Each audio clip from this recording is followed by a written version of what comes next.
ಬಿಜೆಪಿಗೆ ಒಂದು ಸುದೀನ ಇವತ್ತು.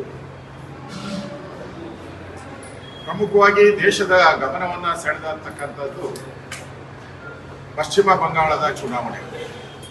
ಇಡೀ ದೇಶ, ಇಡೀ ಪ್ರಪಂಚ, ಎಸ್ಪೆಷಲಿ ಬಾಂಗ್ಲಾದೇಶ, ಪಾಕಿಸ್ತಾನನೂ ಕೂಡ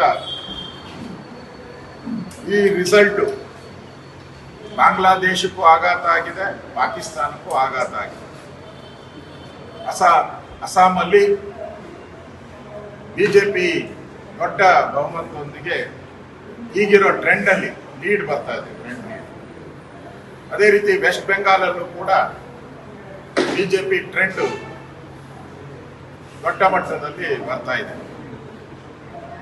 ಮತ್ತೆ ಪುದುಚೇರಿಯಲ್ಲಿ ಕಳೆದ ಬಾರಿನೂ NDA ಸರ್ಕಾರ ಇತ್ತು, ಈ ಬಾರಿನೂ NDA ಸರ್ಕಾರ ದೊಡ್ಡ ಅಂತರದಲ್ಲಿ NDA ಸರ್ಕಾರ ಬರ್ತಾ ಇದೆ. ತಮಿಳುನಾಡಲ್ಲಿ ಬಿಜೆಪಿ ಮತ್ತು ಅಣ್ಣಾ DMK ವಿಚಾರವಾಗಿ ಮಾಧ್ಯಮದಲ್ಲಿ, ಸಮೀಕ್ಷೆಗಳಲ್ಲಿ ಎಲ್ಲರೂ ಕೂಡ 10, 15, 20 ಈ ತರ ಸ್ಥಾನಗಳನ್ನ ತೋರಿಸ್ತಾ ಇದ್ರು. ಒಂದೇ ಒಂದು ಸಮೀಕ್ಷೆ ಬಿಟ್ರೆ ಇನ್ನೆಲ್ಲನೂ ಕೂಡ DMK ಗೆಲ್ಲುತ್ತೆ, DMK. ಈಗ DMK ಒಂದು ರೀತಿ ಹತಾಶ ಮನೋಭಾವದಲ್ಲಿ ಗೂಡು ಸೇರಿದ್ದಾರೆ. ಇವತ್ತು ಅಣ್ಣಾ DMK, NDA ಒಳ್ಳೆಯ, ನಾವು ಬಯಸಿದ್ದಕ್ಕಿಂತ ಹೆಚ್ಚು ಲೀಡ್ ಬರ್ತಾ ಇದೆ.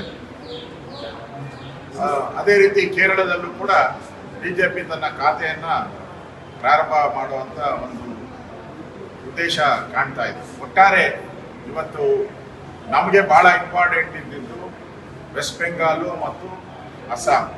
ಯಾಕಂದ್ರೆ ನಮ್ಮ ಗಡಿಯಲ್ಲಿ ಕಳೆದ 20 ವರ್ಷದಿಂದನೂ ಕೂಡ ನಾವು ಬಾಂಗ್ಲಾದೇಶ ಮತ್ತು ಭಾರತದ ಗಡಿಯ ಬೇಲಿ ಹಾಕಕ್ಕೆ ಮಮತಾ ಬ್ಯಾನರ್ಜಿಯನ್ನು ಬಿಟ್ಟಿರಲಿಲ್ಲ.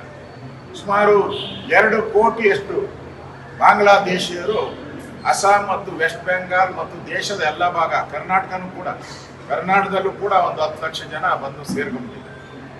ಅಲ್ಲಿನ MP, ಬಾಂಗ್ಲಾದೇಶದ MP ಪಾರ್ಲಿಮೆಂಟ್ ಅಲ್ಲಿ ಭಾಷಣ ಮಾಡಿದರೆ, ಇನ್ಮೇಲೆ ಯಾರು ನುಸುಳುಕೋರು ಭಾರತಕ್ಕೆ ಹೋಗಿದ್ರು ಅವರೆಲ್ಲ ವಾಪಸ್ ಬಂದ್ರೆ ನಮ್ ಗತಿ ಏನು ಅಂತ. ಅಂದ್ರೆ ಆ ರೀತಿ ಭಯ. ಮಮತಾ ಬ್ಯಾನರ್ಜಿ ಅಂದ್ರೆ ನುಸುಳುಕೋರರಿಗೆ ಸ್ವರ್ಗ ಮಾಡಿದ್ರು. ಮಮತಾ ಬ್ಯಾನರ್ಜಿ ಅಂದ್ರೆ ದೇಶದ್ರೋಹಿ ಚಟುವಟಿಕೆಗಳನ್ನ ಮಾಡುವಂತ ಬಾಂಗ್ಲಾದೇಶಿಯರಿಗೆ ಒಂದು ರೀತಿ ಬಾಗಿಲು ತೆಗೆದಿದ್ರು. ಇವತ್ತು ಆ ಬಾಗಿಲುಗಳೆಲ್ಲ ಬಂದಾಗುವಂತ ಒಂದು ಸನ್ನಿವೇಶ ದೇಶದ ಭದ್ರತೆಗೆ, ಇವತ್ತು ಈ ಚುನಾವಣೆ ದೇಶದ ಭದ್ರತೆಗೆ ದೊಡ್ಡ ಒಂದು ಹಾದಿಯನ್ನ ಮಾಡಿಕೊಟ್ಟಿದೆ, ಸುವರ್ಣ ಹಾದಿ ಇದು. ಇದರಿಂದ ನಮ್ಮ ದೇಶಕ್ಕೆ ನುಸುಳುಕೋರರಾಗಿ ಬಂದು ದೇಶದಲ್ಲಿ ಭಯೋತ್ಪಾದನೆಗಳನ್ನೇನು ಮಾಡ್ತಾ ಇದ್ರು ಅದಕ್ಕೆ ತಡೆ ಬೀಳುವಂತ ಕಾಲ ಸನ್ನಿಹಿತ ಆಗಿದೆ. ಇವತ್ತಿರೋ ಟ್ರೆಂಡ್ ಪ್ರಕಾರ, ಈಗಿರೋ ಟ್ರೆಂಡ್ ಪ್ರಕಾರ ದೇಶದಲ್ಲಿ ಬಿಜೆಪಿ, ನರೇಂದ್ರ ಮೋದಿ, ಅಮಿತ್ ಶಾ, ನಮ್ಮ ರಾಷ್ಟ್ರೀಯ ಅಧ್ಯಕ್ಷರು, ಬಿಜೆಪಿಯ ಅಧ್ಯಕ್ಷರು ನವೀನ್ ಅವರು, ಎಲ್ಲರೂ ಕೂಡ ಇವರೆಲ್ಲರ ನೇತೃತ್ವದಲ್ಲಿ ನರೇಂದ್ರ ಮೋದಿಯವರ ವರ್ಚಸ್ಸಿಂದ ಇವತ್ತು ದೇಶದಲ್ಲಿ ಬಿಜೆಪಿಯ ದೊಡ್ಡ ಅಲೆ ಇದೆ ಅನ್ನೋದು ಸ್ಪಷ್ಟವಾಗಿ ಕಾಣ್ತಾ ಇದೆ. ಕರ್ನಾಟಕದಲ್ಲಿ 2 ಬೈ ಎಲೆಕ್ಷನ್ ನಡೀತಾ ಇತ್ತು.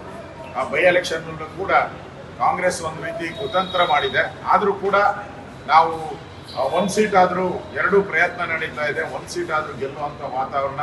ನಾನಲ್ಲಿ ನಮ್ಮ ಸಿದ್ದೇಶ್ ಅವರಿಗೆ ಫೋನ್ ಮಾಡಿದ್ದೆ, ನಮ್ಮ MP ಆಗಿದ್ದಂಥವ್ರು. ಅವರು ಕೂಡ ಹೇಳಿದ್ರು ನಮಗೆ ಅಲ್ಲಿ ಗ್ರಾಮಾಂತರದಲ್ಲಿ ಹೆಚ್ಚು ಓಟ್ ಬರುತ್ತೆ, ನಾವು ಗೆಲ್ತೀರಿ, ಅದನ್ನ ದಾವಣಗೆರೆಯನ್ನು ನಾವು ಗೆಲ್ತೀರಿ ಅನ್ನೋ ಮಾತನ್ನು ಹೇಳಿದರೆ. ಮತ್ತೆ ಬಾಗಲಕೋಟೆಯಲ್ಲಿ ಫೈಟ್ ನಡೀತಾ ಇದೆ, ನೋಡೋಣ, ಅದು ಕಾದು ನೋಡ್ತೀರಿ. ಇದು ಗೆಲ್ಲುವಂಥ ವಾತಾವರಣ ದಾವಣಗೆರೆಯಲ್ಲಿ ನಾವು ಕಾಣ್ತಾ ಇದ್ದೀವಿ. ಒಟ್ಟಾರೆ ದೇಶದ ಭದ್ರತೆಗೆ ಅಪಾಯ ಒಡ್ಡಿರ್ತಕ್ಕಂಥ ವೆಸ್ಟ್ ಬೆಂಗಾಲ್ ಮತ್ತು ಅಸ್ಸಾಂ ಇವತ್ತು ಬಿಜೆಪಿಯ ವಶ ಆಗೋದ್ರಿಂದ ದೇಶದ ಭದ್ರತೆ ಇನ್ನಷ್ಟು